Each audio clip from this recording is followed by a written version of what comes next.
जो चीरती हुई लोहे के हिस्से को गाड़ी के, और वो मुझे लगी तब मुझे एहसास हुआ कि हम गिर गए। फिर तीसरी गोली चली, इसने मेरा आगे वाला शीशा पूरा डैमेज कर दिया। चौथी गोली पे मैं नीचे हो गया, जो गोली आपने देखा कि वो सीधी उसमें लगी। अगर मैं नीचे ना होता तो वो मेरी छाती के आर पार चली जाती। फिर वो गाड़ी 10 मीटर आगे जाके रुक जाती है। वो दो हवा में फायर करते हैं जैसा मैंने देखा, और फिर उन्होंने फिर हमारी गाड़ी फायर किया। वो गाड़ी के वो फायर जो है गाड़ी के नंबर प्लेट पे लगी। मेरा यह मानना है उनको ऐसा लगा होगा कि हमने जो काम करने आए थे वो कर दिया, अब ये मर गया। शायद जैसा पहले कई घटना में हो, फिर वो शायद सरेंडर करने के मूड में थे। लेकिन जैसे ही मनीष ने गाड़ी को मेरे कहीं से यू टर्न लिया, उनको समझ आया कि जिंदा है, तो वो वहां से भागे। हमने पुलिस को बताया कि ये गाड़ी का नंबर है, फिर उन्होंने उसको इंक्वायरी किया। पुलिस के अच्छे अधिकारी यहाँ हैं, उम्मीद है वो अच्छा काम भी करेंगे। लेकिन ये स्पष्ट हुआ कि अपराधियों में कोई डर है नहीं। कितने लोग थे? 3 लोग। 3 लोग थे। 2 लोग असले से हमला कर रहे थे, एक व्यक्ति गाड़ी चला रहा। चंद्रशेखर जी, कोई थ्रेट कॉल आया हो आपको इससे पहले, कोई धमकी? पिछले कई सालों से आ रही है। मैं लगातार पुलिस को इंटीमेट भी करता रहता हूं। मैंने डीजीपी को भी लिखा, गृह मंत्री को भी लिखा, मुख्यमंत्री को भी लिखा, यहाँ के पहले एसएसपी डीएम थे उनको भी लिखा। लेकिन डीएम साहब जो पिछले थे अखिलेश सिंह जी, उन्होंने साफ मना कर दिया कि चीफ मिनिस्टर नहीं चाहते चंद्रशेखर को सुरक्षा दी जाए। मेरे आज भी याद है ये बात, क्योंकि मैंने एलआईयू के अधिकारी द्वारा पूछा कि भाई मैंने आपको बताया फिर क्यों नहीं हो रहा है।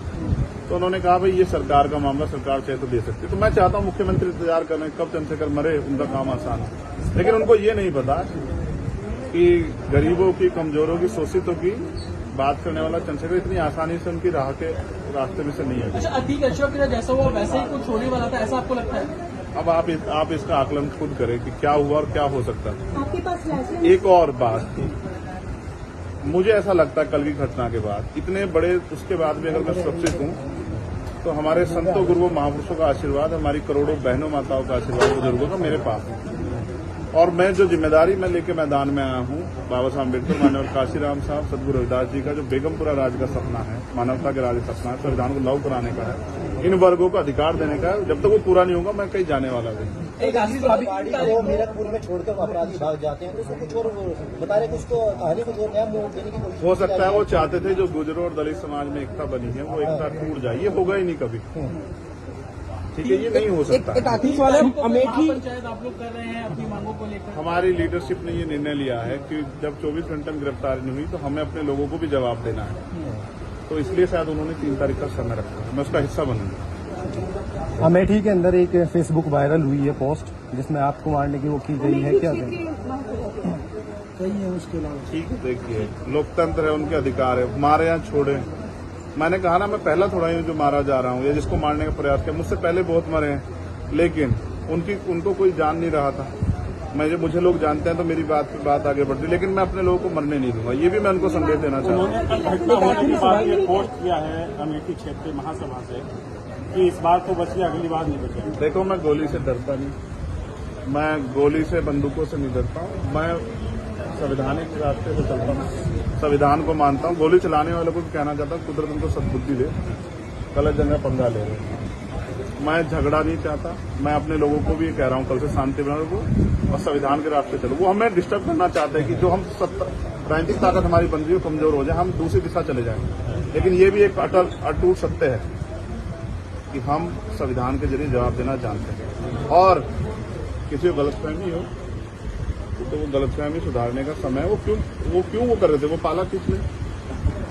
मुझे ही तो मारना है ना। वो बता दे मैं चला जाऊंगा मरने में, अगर मेरे लोगों के साथ तो खेलना मैं तैयार हूं। अगर मेरे मरने से हमारा आंदोलन आगे बढ़ता, हमारे लोग खड़े होते, मुझे कोई दिक्कत नहीं है। लेकिन उनको ये समझना चाहिए कि ये आज लोकतंत्र है। गोली की भाषा से एक चंद्रशेखर मरेगा तो क्या हो जाएगा, हजारों चंद्रशेखर पैदा हो जाएंगे। ये समाज, बहुजन समाज तो उपजाऊ समाज है। एक मरेगा, 1000 पैदा हो। कितने चंद्रशेखर मारोगे? और मारो। गोलियों में सत्ता का संरक्षण आपको है, मुख्यमंत्री आपका अपना है, खूब चंद्रशेखर को मारो।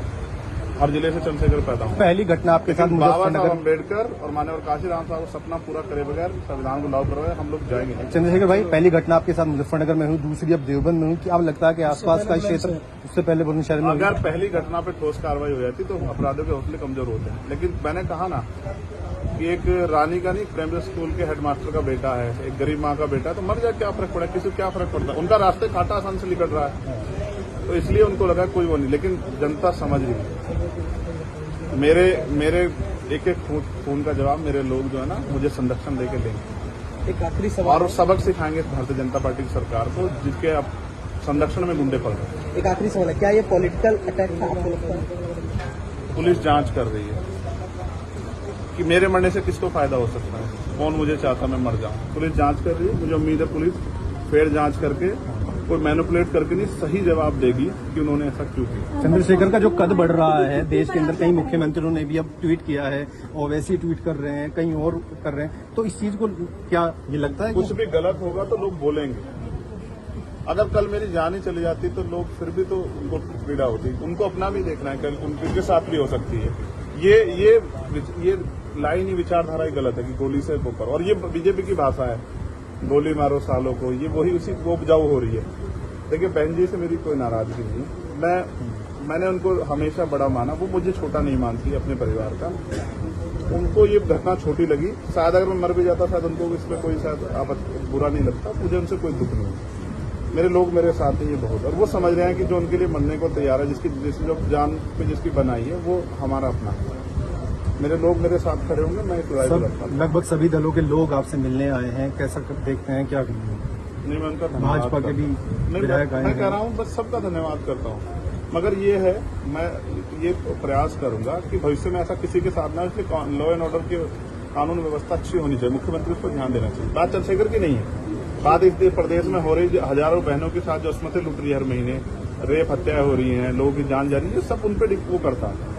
तो वो मुख्यमंत्री पद में बैठे हैं, अगर वो इसको संभाल नहीं पा रहे हैं तो क्या फायदा, तो उनको इस्तीफा दे देना चाहिए। फिलहाल आप ठीक है, डिस्चार्ज किया जा रहा है? हाँ ठीक है। आपके कार्यकर्ताओं ने आज जो है जगह जगह ज्ञापन दिया है, सहारनपुर में दिया, अगली रणनीति क्या रहेगी किस हिसाब से? कोई रणनीति नहीं, पार्टी के सीनियर लीडर जो तय करेंगे हम लोग उस पर काम करेंगे।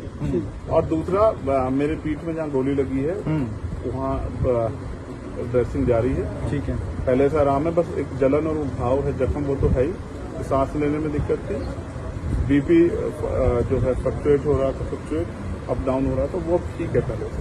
ठीक है, चलो ठीक है, चलो